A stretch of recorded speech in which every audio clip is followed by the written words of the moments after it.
Today, we're talking about if the Chicago Bulls should be looking to trade for De'Aaron Fox. We're also going to be talking about if the Chicago Bulls should be interested in trading with the Dallas Mavericks for players that are reportedly on the trading block. And so before we go ahead and we jump into it, I first want to remind you to slam dunk on that subscribe button, just like Modest Vazelis slam dunks in games, because in exchange for slamming on that subscribe button, I'm going to give you nothing but daily content around the Chicago Bulls. And so make sure that you hit that like, you hit that subscribe, and you join the Chicago Bulls Insider family as we talk nothing but Chicago Bulls basketball. And so with that being said, let's go ahead and let's jump into it as we're taking a look at a couple different situations going on around the NBA and if the Chicago Bulls should be interested in these situations. And so we're going to take a look at these situations from a couple different standpoints. And so number one, we're going to talk about why a team would be interested. Number two, we're going to talk about why they wouldn't be interested.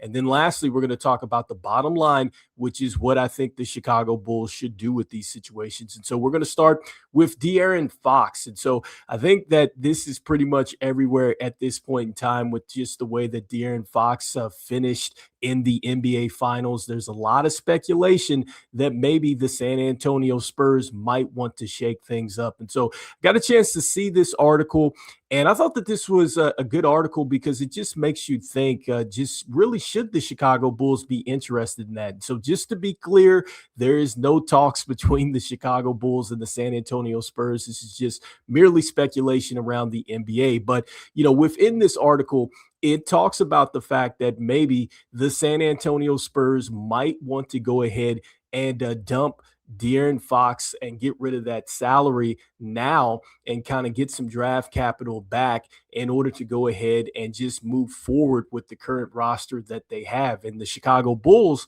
well, they're in a situation with the salary cap space that they have.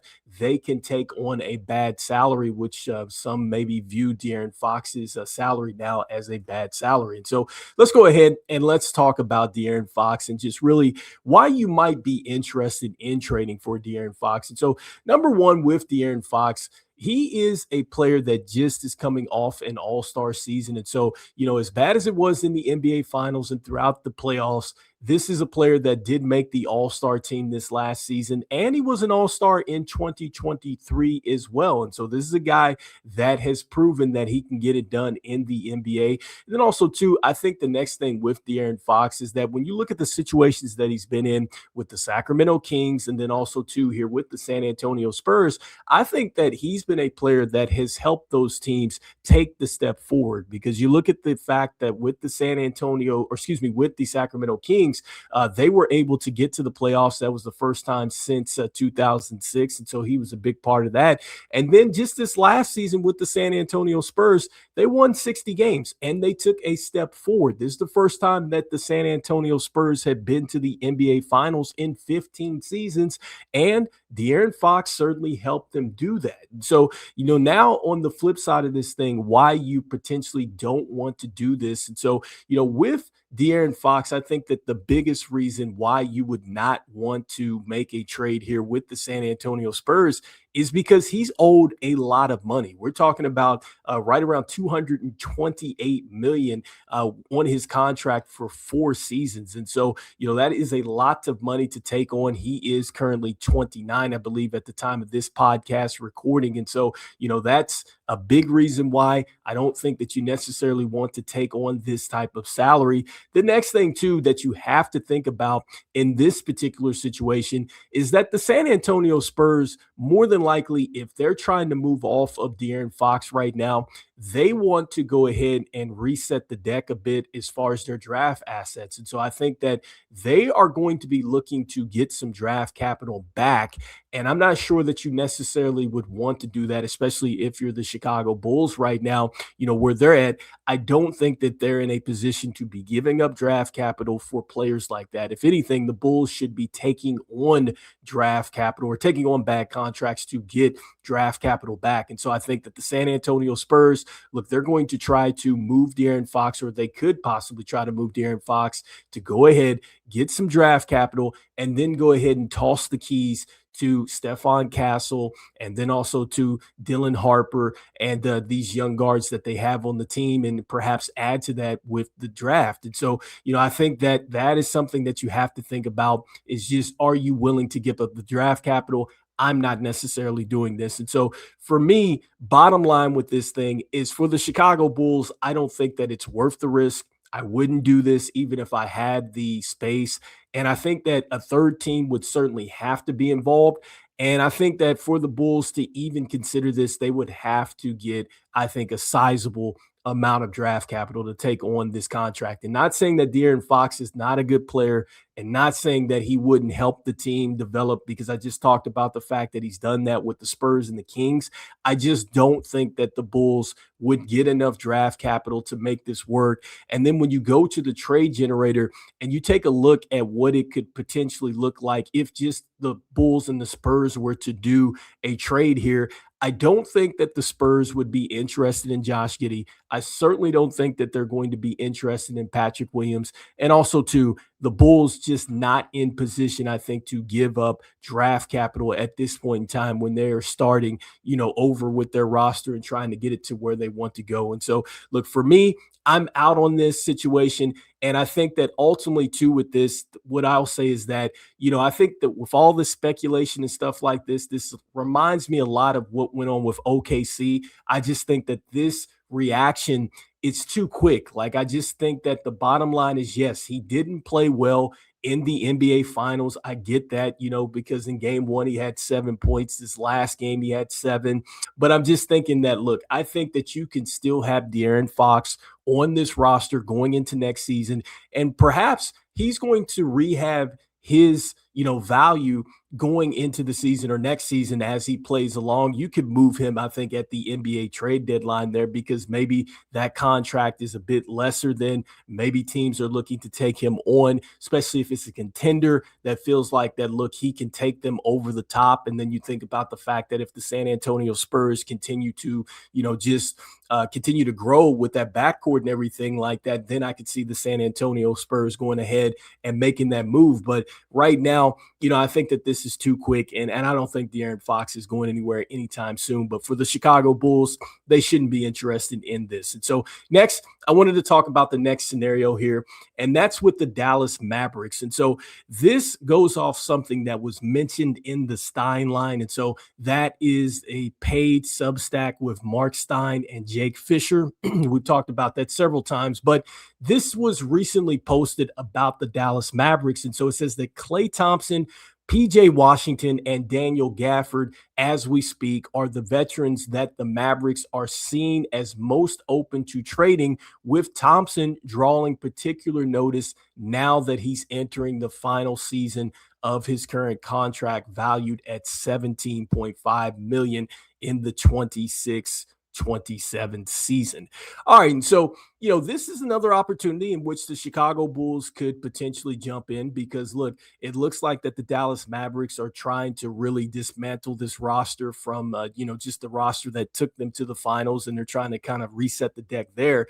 And so let's go ahead and let's start with PJ Washington. And so with PJ Washington, look, he is a very solid wing player. Look, I think that he would be, a nice addition to the Chicago Bulls. But I just think that really, with the fact that you have Noah Asingay, you have Modest Buzelis, you potentially could be getting another forward as well. I don't necessarily know if you want to bring PJ Washington over on the Chicago Bulls. Then also, too, when you look at the contract as well, he has a contract.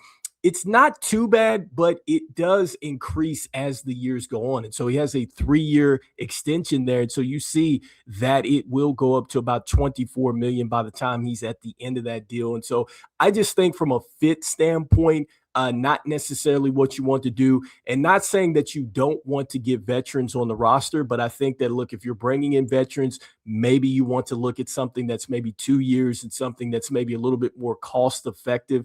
I think that PJ Washington, to me, would be very much kind of a win right now situation, and I'm just not sure how that plays into the development of Modest Vazelis, Noah Asingay, and then the potential here of another forward coming to the Chicago Bulls, because you're going to need that space to develop these players. And so the next player to take a look at here is Klay Thompson. And so with Klay Thompson, look, I think that Klay Thompson certainly would be in play if the Mavs wanted to move him over for a pick. Like if they were just trying to get off of him and they're saying, look, it's an expiring contract, we just want to get him out of here, take on a pick to take him on. Sure, I could see Klay Thompson coming over as a veteran and really helping to mentor the young Bulls that are on this roster. He has championship experience. He can still shoot the basketball, and he's not quite the defender that he was, back in the day with the Golden State Warriors, but he still gives you something there. And I just think that more importantly, what you're looking at is just more so a mentor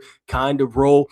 And if you're going to get a pick back for Klay Thompson, why not? I mean, for $17.5 million. I mean, this is something that I would be interested in, but I would think that the Dallas Mavericks would probably want, something a little bit more, for Klay Thompson. And they may not want to necessarily put a pick on top of that to send him off, because it's just a year. And I think that, look, if you don't move him, you can just go ahead and have him there for the year and it'll be fine. He doesn't necessarily get in the way.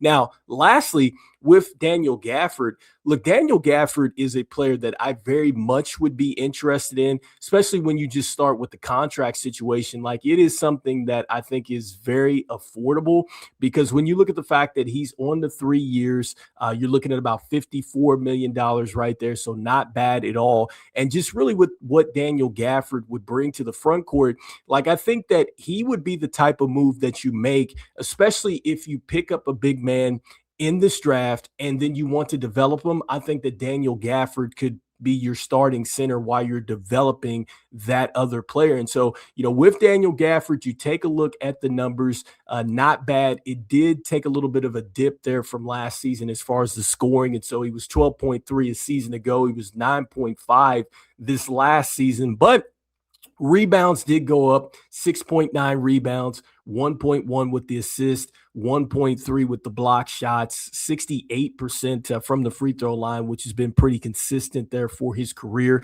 Shot 65% from the field, not a three-point shooter, so he's not going to space the floor like that. Played in 21.7 minutes. And so, with Daniel Gafford, you would get some physicality, you would get some rim protection. I would imagine that him playing with, Trey Jones, Josh Giddey, Rob Dillingham, and potentially another guard that the Bulls might get in this NBA draft. Look, I think that he would really kind of flourish in the offense as a rim runner and just catching lobs and things like that. And I think that, look, if you go ahead and you do draft well, I think that you will get some spacing there. And let's see what Noah Asingay is going to do. Like, I think that he plays a factor as far as maybe the gravity on this offense. And so that could open some things up for you. But you do need somebody that will help develop a younger big man. And so maybe Daniel Gafford. I know that the Bulls would more than likely have to probably send something back for Daniel Gafford. I think that would be the bigger question. But look, if he's available,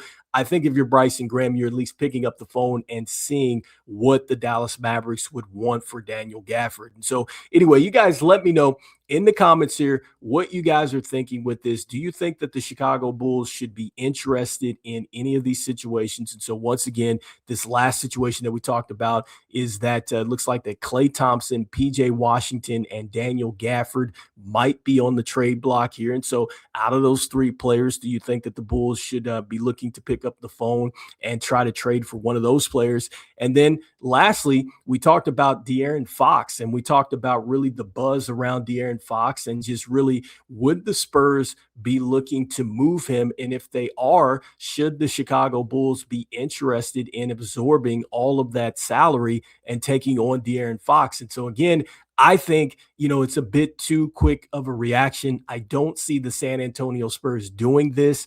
I don't think that the Chicago Bulls should be doing this unless they're getting some significant draft capital. And I don't think that if you were to make this move, De'Aaron Fox would necessarily get in the way. But I think just with all that money that's tied up and just really all the changes that need to happen with the Chicago Bulls at this point in time, not quite the move that they need to make. And so anyway, you guys let me know in the comments here. Should the Bulls be involved in any of these situations? And look, as we always say, go Bulls, and I will see you guys on the next one. All right, peace.